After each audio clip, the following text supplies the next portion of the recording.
Assalamualaikum warahmatullahi wabarakatuh.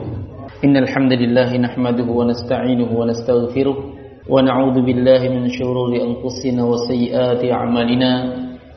May yahdihillahu fala mudilla lahu wa may yudlil fala hadiya lahu. Asyhadu an la ilaha illallah wahdahu la syarika lahu wa asyhadu anna Muhammadan 'abduhu wa rasuluhu sallallahu alaihi wa ala alihi wa sahbihi wa sallam. Amma ba'd. Ma'asyiral muslimin wal muslimat rahimani wa rahimakumullah. Hidup kita di dunia, dari satu sisi kita adalah makhluk individu, dalam artian amalan kita untuk kita sendiri, amalan orang untuk orang sendiri. Tilka ummatun qad khalat. Itulah umat-umat yang telah lalu. Umat-umat yang telah lalu. Laha ma kasabat wa lakum ma kasabtum. Untuk mereka yang mereka amalkan, untuk kalian yang kalian amalkan. Wa allaysa lil insani illa ma sa'a. Tidaklah seorang kecuali akan mendapatkan sesuai dengan apa yang dia usahakan. Seorang akan datang di hadapan Allah Subhanahu wa taala dalam keadaan sendirian, membawa amalannya sendiri. Pada hari itu atihim yaumal qiyamati farda. Akan datang kepada mereka, akan datang dalam kondisi farda, sendiri-sendiri. Ini makna hidup manusia itu individu, artinya ngurus dirinya sendiri dari sisi amalannya. Di sisi lain manusia itu adalah makhluk sosial, dalam artian dia nggak hidup sendiri, tapi dia hidup dengan orang lain. Tidak boleh dia selalu berpikiran nafsi-nafsi, diriku ya diriku. Padahal dia berjalan di jalannya orang lain. Dia berbicara didengar oleh orang lain. Dia juga membutuhkan orang lain. Orang lain juga membutuhkan dia. Maka disinilah Islam mengatur yang namanya muamalah, interaksi antara satu dengan yang lainnya. Di sana ada adab-adab di dalam berinteraksi satu dengan yang lainnya. Maka pada pembahasan kita malam ini kita mulai dengan orang yang terdekat dulu. Pembahasan tentang keluarga sudah. Sekarang orang yang terdekat setelahnya yang disebut dengan al-jar, dengan tetangga. Seorang harus memiliki adab-adab di dalam bertetangga. Islam mengajarkannya. Karena tetangga adalah orang yang pertama setelah keluarga kita tentunya, yang mengetahui kondisi-kondisi kita. Kita keluar rumah yang lihat pertama tetangga. Kita butuh apa-apa yang pertama tetangga, dan seterusnya dan seterusnya. Bahkan disebutkan dalam sebuah hadis yang diriwayatkan oleh Imam Al-Bukhari dari sahabat Aisyah radhiyallahu taala anha, dari Nabi sallallahu alaihi wasallam, beliau bersabda, "Ma zala yusini Jibril bil jar hatta dhanantu annahu sayuwarrithu." Jibril itu terus-menerus memberikan wasiat kepadaku terhadap tetangga. Tetanggamu, ingat, tetanggamu. Terus-menerus Nabi diberikan wasiat. Sampai-sampai karena seringnya Jibril memberikan wasiat kepadaku tentang tetangga-tetangga, seakan-akan pentingnya tetangga itu saya mau dapat warisannya. Seakan-akan kita ini akan dapat warisannya, hubungannya itu, eratnya kita dengan tetangga. Nah, dan demikianlah penting sekali seorang itu memiliki ilmu tentang adab bertetangga.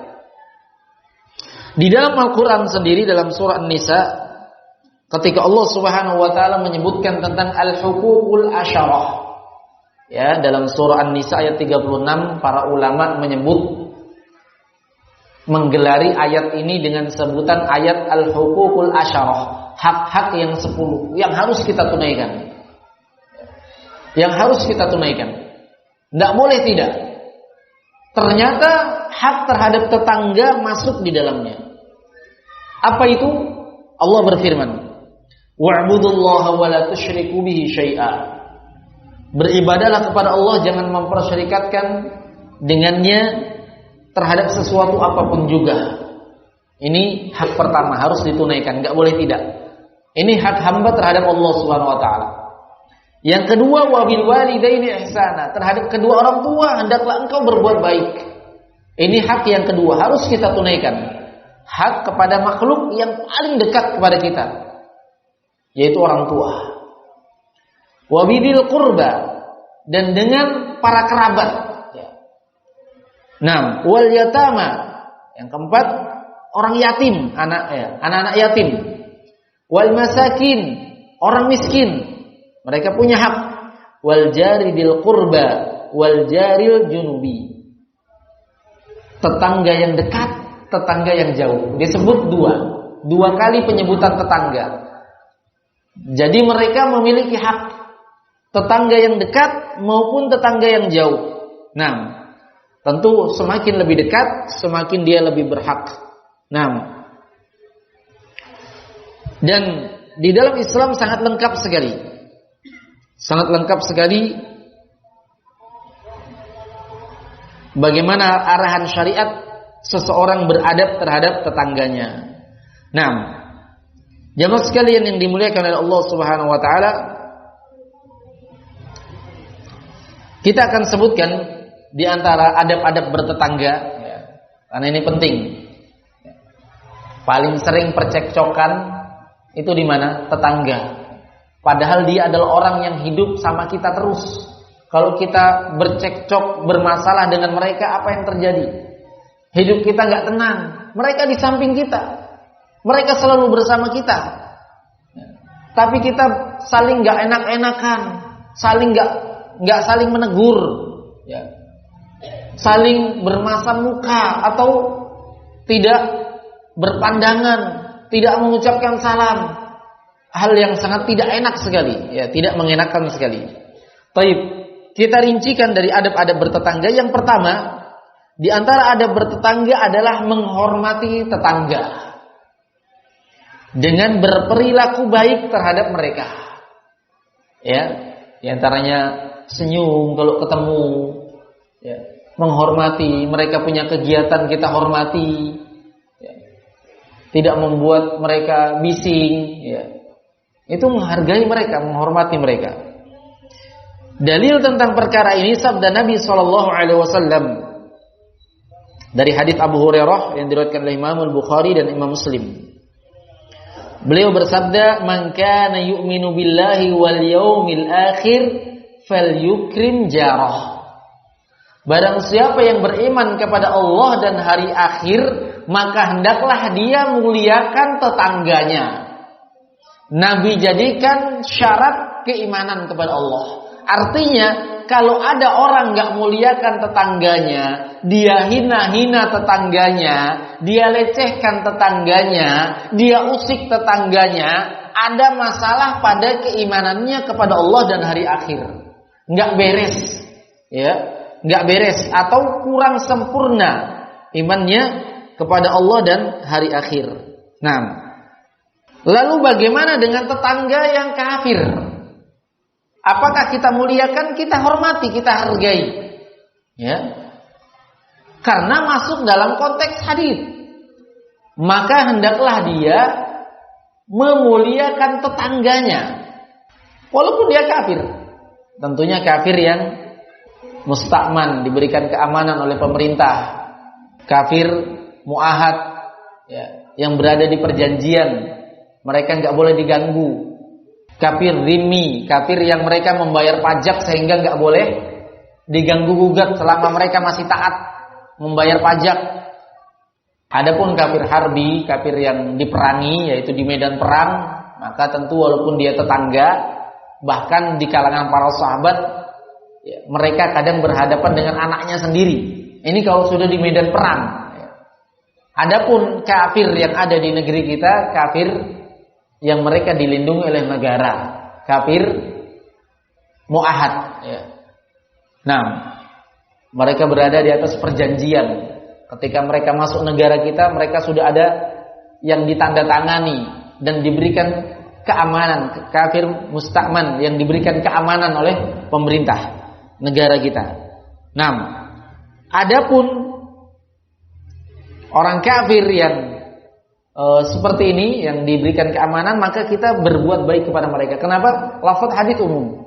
Fal yukrim jarah. Hendaklah dia muliakan tetangganya. Tidak dibahas muslim atau kafir. Selama dia tetangga, diberikan hak tetangga, bukan hak Islam, ya, bukan hak agama, bukan. Kalau dia nyuruh misalnya, ayo kita acara Natalan, ikut-ikut ke rumah, nggak boleh. Itu masalah agama sudah. Masalah loyalitas nggak boleh. Tetapi permasalahannya sekarang adalah hak tetangga. Apa contoh hak tetangga? Kata Nabi, kalau kamu masak daging, perbanyak kuahnya, berikan kepada tetanggamu. Itu kalau dagingnya sedikit, ya. Sampai segitunya hak terhadap tetangga, bawakan. Nah, kalau kita punya makanan yang berhak untuk mendapatkan, ya, bagian dari makanan, pertama tetangga kita, orang yang paling dekat, ya, dengan kita, ya. Tetangga kita juga butuh ketenangan. Jangan mentang-mentang dia kafir, kita muslim, kita putal murotal keras-keras, ya, merasa kita benar. Ya, ini murotal ini Al-Quran yang kita beraja dia bising. Yang penting kan kita Al-Quran, nggak mungkin salah. Ya. Bagus mutar Al-Quran, tapi membuat orang bising, mengganggu tetangga, itu bagian dari apa? Idza memberikan gangguan kepada orang lain, itu nggak boleh. Ya, nah. Rasulullah SAW bersabda, khairul ashabi indallahi khairuhum li sahibihi wa khairul jirani indallahi khairuhum li jarihi. Sebaik-baik sahabat di sisi Allah Subhanahu wa taala adalah sebaik-baik sahabat, sebaik-baik yang baik terhadap sahabatnya sendiri. Dan sebaik-baik tetangga di sisi Allah Subhanahu wa taala adalah yang paling baik terhadap tetangganya sendiri. Ini ukuran sudut pandang di sisi Allah Subhanahu wa taala. Orang yang paling baik, tetangga yang paling baik adalah orang tetangga yang baik terhadap tetangganya, ya. Kita mau praktek nih, ya. Mau praktek bagaimana cara mempraktekkan keterangan ini. Contoh, masing-masing kita punya temannya, punya teman, tapi kita juga punya tetangga, ya. Kita mau bikin acara atau mau masak-masakan. Kadang, ya, kita masak-masakan yang didahulukan adalah teman, padahal dia jauh, ya. Sampai digosen, dikirim pakai apa? Gosen. Dikirim ini. Tetangganya gak kebagian.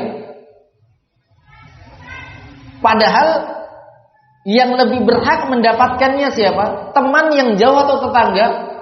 Tetangga, ya. Atau lebih parah lagi, sudah acaranya di tempat itu diundang, ya. Teman-teman yang jauh diundang, tetangganya gak dapat bagian, ya.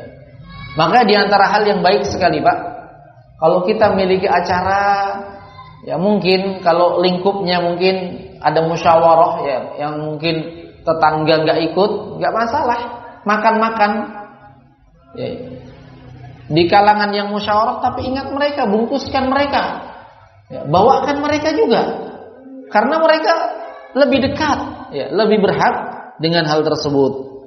Naam, la ilaha illallah, la ilaha illallah. Di dalam hadis yang lain, Rasulullah SAW bersabda, yang kita sudah singgung tadi, beliau memberikan wasiat kepada Abu Dzar radhiyallahu ta'ala anhu dalam riwayat Imam Muslim, ya Abu Dzar, idza tabakhta maraqah fa'akthir ma'aha wa ta'ahad jiranak. Kalau kamu masak, ya, wahai Abu Dzar, kalau kamu masak sup daging, ya, perbanyak kuahnya, agar engkau bisa bagi-bagikan kepada tetanggamu. Ini zaman dulu, kuah itu bernilai. Kalau kita mungkin kalau kasih kuah aja dilempar ke muka kita ya. Ini hanya ibarat ya. Maksudnya ingat tetangga walaupun sedikit ya. Ya minta maaf, Mbak, maaf ya, ini cuma sedikit dari kami ya. Masa sedikit ya. Enggak masalah, Masya Allah, syukron, jazakallah khairan ya. Pak, ini ada sedikit dari kami ya. Nah, Taib, muliakan mereka. Bahkan Rasulullah SAW bersabda, la yu'min, wallahi la yu'min, wallahi la yu'min, wallahi la yu'min. 3 kali beliau bersumpah, demi Allah tidak beriman, demi Allah tidak beriman, demi Allah tidak beriman. Qila man ya Rasulullah, para sahabat bertanya, ya Rasulullah, siapa yang tidak beriman? Alladzi la yaman jarah bawa'iqah, yaitu seorang yang dia tetangga-tetangganya enggak merasa aman dari kejelekan dia. Ya. Enggak merasa aman. Dia pembalap, hari-hari tetangganya dengarkan risihnya suara motornya. Ya. Banyak enggak anak muda yang begini? Banyak ya. Dia pemabuk, tetangganya enggak merasa aman, hari-hari dibuat kacau ya, dengan mabuknya. Dan seterusnya. Nah, dia penyanyi, hari-hari putar musiknya, bandnya luar biasa, mengganggu tetangganya, enggak beriman. Maksudnya enggak sempurna keimanannya. Di antara hak yang kedua yang kita sebutkan di sini, adalah bangunan rumah. Di antara hak mereka adalah bangunan rumah yang kita tinggali tidak mengganggu mereka. Ini perkara penting kalau mau bangun rumah, Pak. Jangan sampai mengganggu tetangga. Rumahnya bagus, batasnya sudah pas, tapi talangnya ke tetangga. Ini kan mengganggu tetangga namanya. Musim hujan tetangga kena, ya. Nah, tidak boleh. Rasulullah SAW bersabda, salah satu dalilnya, hadis ini diriwayatkan Imam Al-Bukhari dan Imam Muslim dari hadis Abu Hurairah. Rasulullah bersabda, la yamna'u ahadukum jarahu yaghriza hashabatan fi jidarihi. Janganlah salah seorang di antara kalian menyebabkan atau melarang tetangganya menancapkan kayu di dinding temboknya. Jangan dia larang.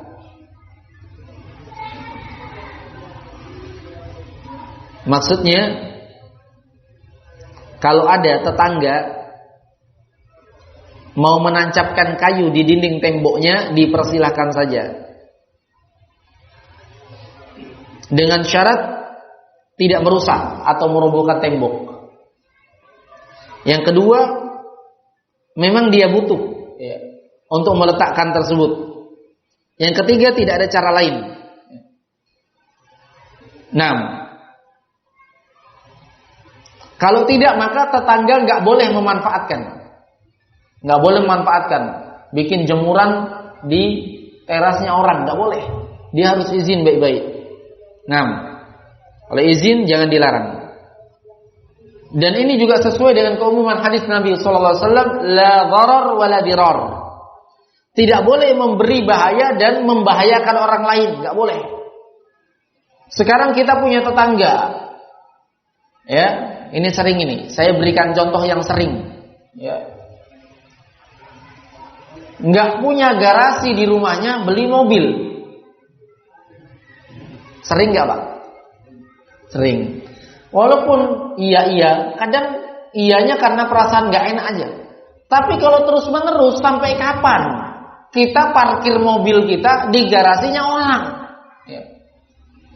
Orang juga dikunci pagarnya, ngetok lagi, menyusahkan orang lain. Ya. Ini hal yang kurang bagus. Kalau memang sangat butuh, berikan andil, Pak, kita padanya. Ada jalan keluar. Contoh apa? Berikan dia sisi yang bisa menutupi kerugiannya.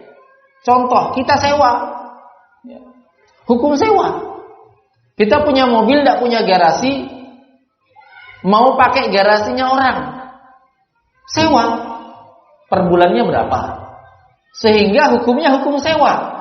Hukum dia menggunakan garasinya untuk dipakai kan gitu. Nah, ini contoh ya. Baik.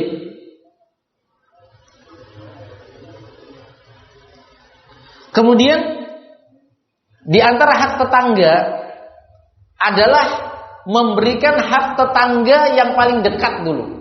Ya, tetangga itu kalau kita bahas dari sisi syariat disebutkan dalam keterangan para ulama, ada beberapa riwayat yang menyebutkan bahwasanya 70 rumah ya. 40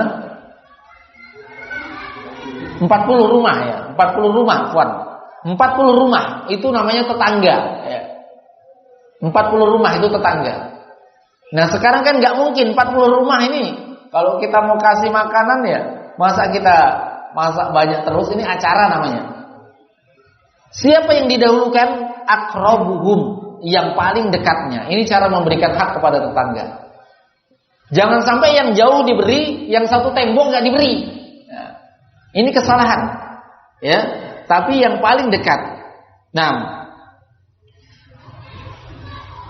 Rasulullah SAW ketika ditanya oleh Aisyah, ya Rasulullah, aku memiliki 2 tetangga, 2. Manakah yang aku beri hadiah? Jadi Aisyah cuma punya 1 hadiah, mau diberikan ke tetangga. Tapi tetangganya 2, ya. Yang paling dekat itu 2. Maka Nabi SAW menjawab, ila aqrabihima minka baban, yang paling dekat dengan pintumu. Ya, misalnya sama-sama 1 tembok, tapi tembok yang satu lebih dekat dengan pintu kita, maka itu yang diberi. Ya, itu yang diberi. Subhanallah. Ini syariat Islam mengatur luar biasa ya. 6. Apalagi yang jauh. Apalagi yang jauh. Baik.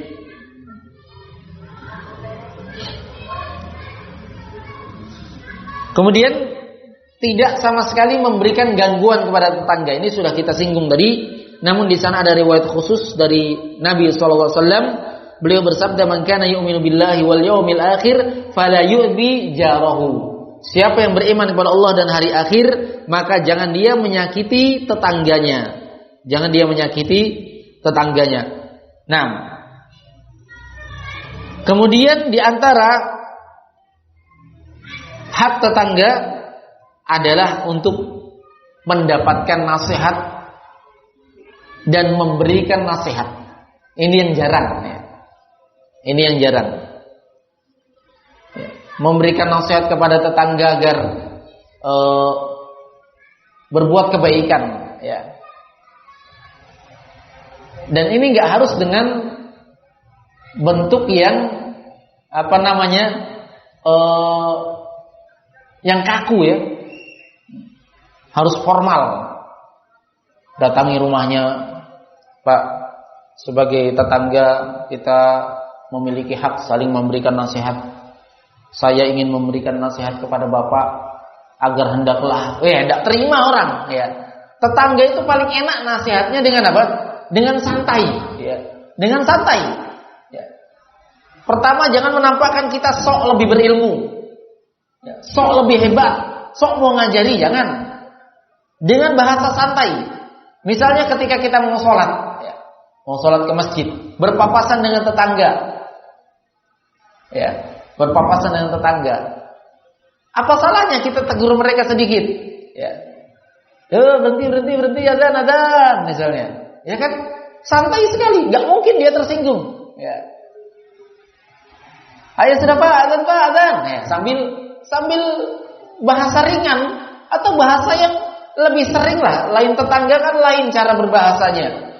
Nah, kenapa mereka adalah orang yang berhak mendapatkan nasihat? Karena ketika Nabi SAW diutus untuk menyampaikan dakwah kepada kebenaran, yang diperintahkan adalah mendakwahi yang paling dekat. Yang paling dekat dari keluarganya. Setelah keluarga, apa yang paling dekat? Tetangga ya. Abu Jahal itu tetangganya Nabi. Mau tahu rumahnya Abu Jahal? jaraknya dengan rumah Nabi.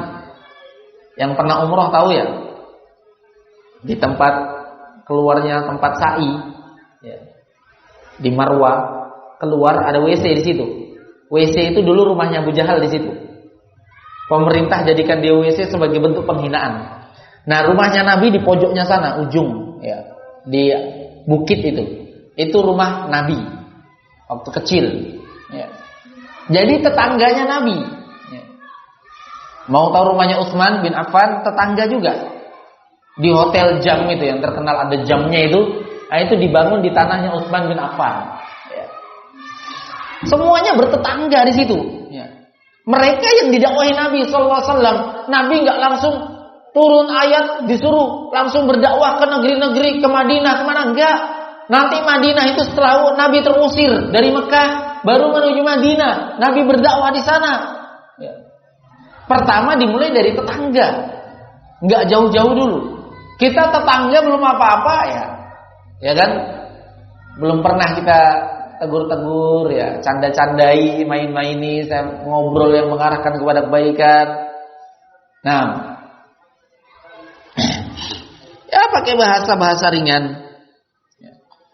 Rasulullah SAW bersabda, ad-dinu nasihah, agama adalah nasihat. Qulna liman? Itu siapa? Lillahi wa li rasulihi wa li kitabihi wa li a'immatil muslimin wa 'ammatihim. Nasihat termasuk nasihat wa 'ammatihim, nasihat untuk seluruh orang, yang paling dekatnya khususnya.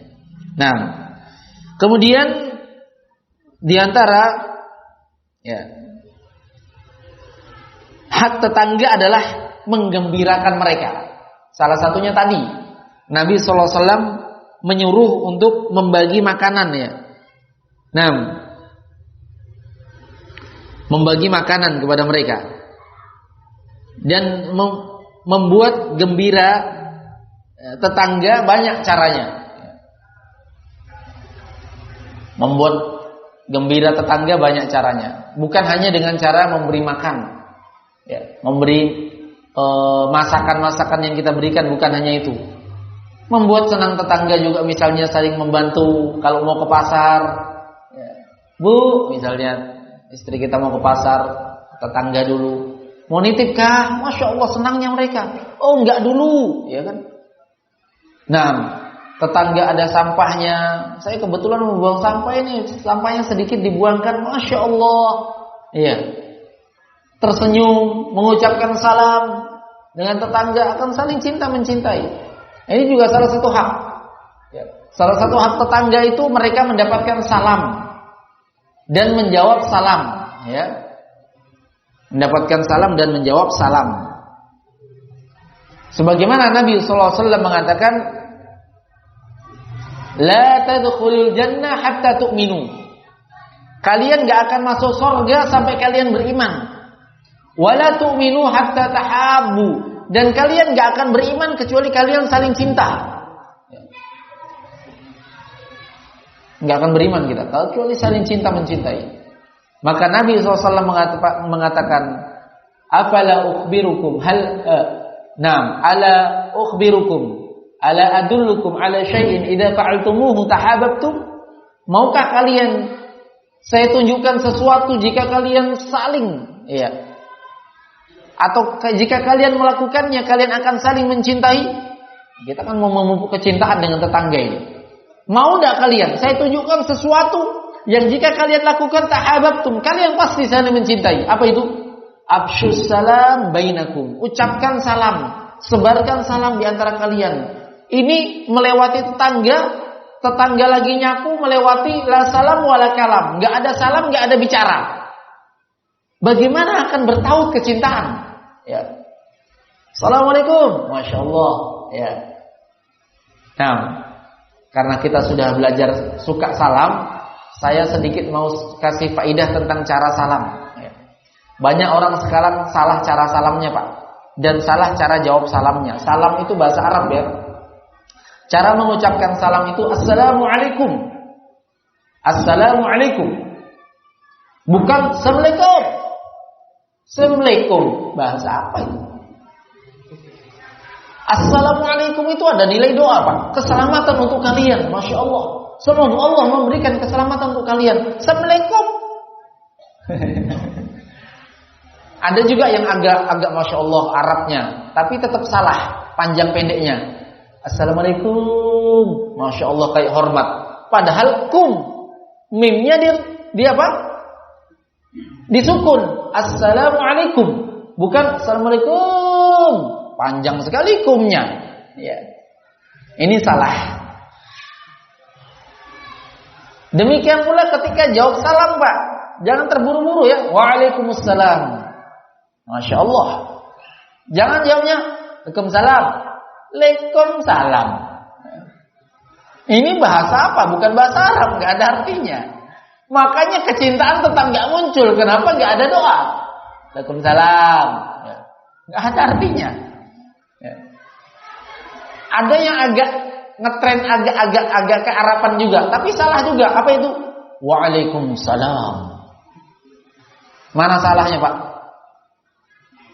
Salam, assalam itu ada alif lamnya. Harusnya waalaikumsalam. Jangan waalaikumsalam. Salah. Ya. Waalaikumsalam. Untuk kalian juga keselamatan. Nah ini kenapa saya singgung, karena banyak sekali kadang kita berniat mau zikir tapi bukan zikir yang dibaca. Contoh ya, Masya Allah ya, Pak, saya hidup di Bugis, Pak, ya berapa tahun di kampung Bugis. Orang Bugis itu kalau kaget mereka terbiasa dengan zikir, tapi zikirnya salah. La ilaha illallah ya kan? Seandainya dia perbaiki cara bacanya, akan bernilai pahala. Kata Nabi, afdhalul dzikr indallah la ilaha illallah. Sebaik-baik zikir di sisi Allah adalah la ilaha illallah. Ya. Contoh lain, astagfirullah. Ya kan? Astagfirullah, perbaiki.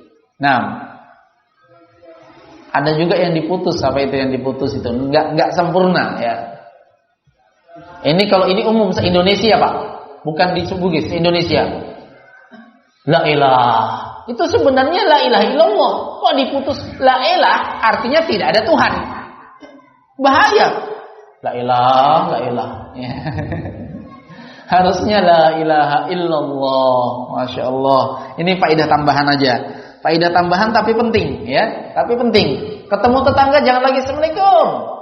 Ya. Tapi assalamualaikum. Ya. Waalaikumsalam. Ya kan? Dan juga saya beri faedah tambahan juga dari Asy-Syaikh Utsaimin rahimahullah taala, bahwasanya klakson bukan pengganti salam. Ya. Klakson itu adalah peringatan. Kalau ada mau ngabrak, mau apa, nggak mau cepat maju, klakson tit, bukan pengganti salam. Ketemu tit. Bukan pengganti salam. Ya. Kalau untuk mengingatkan tidak apa-apa, tit, assalamualaikum, bagus. Untuk mengingatkan, tapi ketemu tit, dibalas tit. Ya, itu bukan pengganti salam. Ya. Seorang muslim kalau bertemu muslim yang lainnya mengucapkan apa? Salam. Beda dong, kita muslim kok. Ya. Nah, tayyib. Ini faedah juga. Kemudian di antara hak tetangga adalah tidak mencari-cari kesalahannya. Namanya orang dekat itu, Pak, kita paling tahu kesalahannya. Semakin orang dekat dengan kita, semakin kita tahu kesalahannya. Jangan lagi dikutik-kutik. Bahkan harusnya seorang muslim itu melindungi, menutupi aib saudaranya. Ya. Kita tahu, kalau lagi cekcok, kelahi suami istri, siapa yang tahu? Tetangga. Kamu itu nggak tahu diri, nggak tahu. Kalau orang luar sana, pendiamnya, Masya Allah, ini si Fulan, si Alan sama istrinya romantis sekali. Tetangganya tahu, hari-hari kelahi. Jangan dibongkar aibnya. Jangan dibongkar. Apalagi kalau sekarang ya kontrak-kontrakan hanya pakai dindingnya dinding papan, ya kan? Kedengaran sekali. Berapa piring yang pecah pun ditahu. Nah, maka disembunyikan. Kata Nabi SAW, "Man satara musliman satarallahu auratahu yaumal qiyamah." Siapa yang menutupi aibnya seorang muslim, maka Allah akan tutupi dosanya pada hari kiamat. Sebaliknya, barang siapa wa man tatabba'a aurata akhihi muslim tatabba'a Allah auratah. Siapa yang suka mengorek-ngorek, menyebar-nyebarkan kesalahan seorang muslim, maka Allah akan sebarkan juga kesalahannya. Ya, akan korek-korek juga kesalahannya. Maka penting seorang muslim itu melindungi kesalahan atau menutupi kesalahan muslim yang lainnya. Nah, khususnya tetangga. Baik. Ada waktu masih? Berapa menit lagi? 10. Baik. Kita tambah adab yang lain. Sabar terhadap perlakuan tidak baik mereka. Kenapa? Sebagaimana kita singgung. Namanya orang dekat pasti ada salah paham biasa. Ya. Salah buang sampah saja anaknya, orang tuanya yang kena. Itu dasar itu tidak bisa didik anaknya. Namanya mendidik anak itu susah, Pak. Ya. Satu kali dikasih tahu belum tentu dia nurut, ya. Kalau anaknya masih berbuat kesalahan, jangan langsung kita patok satu keluarga salah, ya. Nah, namanya kesalahan itu adalah sesuatu yang maklum, diketahui. Semua orang wajar melakukan kesalahan. Ya. Misalnya ayamnya tetangga masuk ke rumah kita, kemudian ya buang kotorannya di rumah kita. Sabar. Kalau memang mau menegur, bicarakan dengan baik-baik. Jangan langsung ini ayam masuk terus potong saja, tidak usah bilang-bilang. Nah, ya. Ketika ketahuan siapa suruh. Nah, ya kan? Ini hal yang enggak bagus.